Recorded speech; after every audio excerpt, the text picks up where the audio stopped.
ఆచార్య కంటే ఇది చాలా బెటర్. Average talk. కథ లేకపోతే ఆయన మాత్రం ఏం చేస్తాను అంటే కోటాలు కానీ బాగానే తీశాడు, కానీ అంత వాళ్ళు చెప్పినంత ఏం లేదు. జీరో ఎక్స్పెక్టేషన్స్ వస్తే సాటిస్ఫై అవుతారు. ఒకవేళ సినిమా భారీగా ఉంటుంది అనుకొని వస్తే అంత సాటిస్ఫై గారు. 5 3.5. అంటే స్టోరీ అయితే కొద్దిగా చెప్తారు లేదా, యావరేజ్ అంతే. ఏమంటే కొట్టాల లైన్ కరెక్ట్గా తీసుకోండేది, కరెక్ట్గా తీసుకోలేదు. రైటింగ్ వీక్ అంతే. ఇంకా షేడ్స్ అంటే చూడొచ్చు.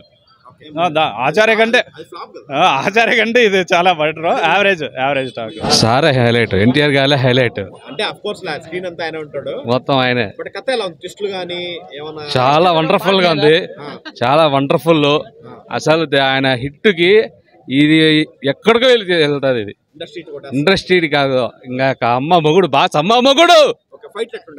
అదే సార్, ఫైట్లే హైలైట్. అయ్యా భయంకరంగా ఉంటది, భారీగా బద్దలైపోతున్నా.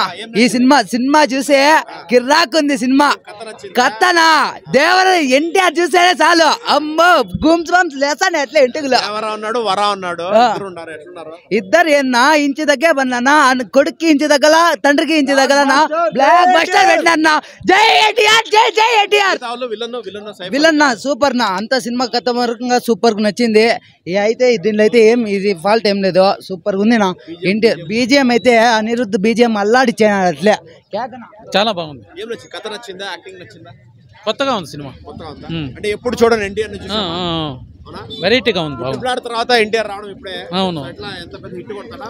లేటెస్ట్ బాగుంది, చాలా బాగుంది. ఫ్యామిలీ వాళ్ళు చూడొచ్చా? ఫ్యామిలీ వాళ్ళు చాలా చూడాల. అంటే రిలీజ్ కదా, కాబట్టి బాయ్స్ ఉన్నారు. రిలీజ్ మా ఫ్యామిలీని తోడుకొని రావాలి. అవునవును, చూడొచ్చు. అంటే రైటింగ్ వీక్ అనిపిస్తుంది. అదే రైటింగ్ వీక్ చూపించే విధానం కొన్ని సీన్లు అయితే చాలా బాగున్నాయి. బట్ అయితే నాకైతే ఇంతకుముందు ఆచార్యతో ఎంత ఎక్స్పెక్ట్ చేస్తున్నామో సేమ్ ఇది అలానే అనిపించింది నాకు. బాగుంది, చూడొచ్చు.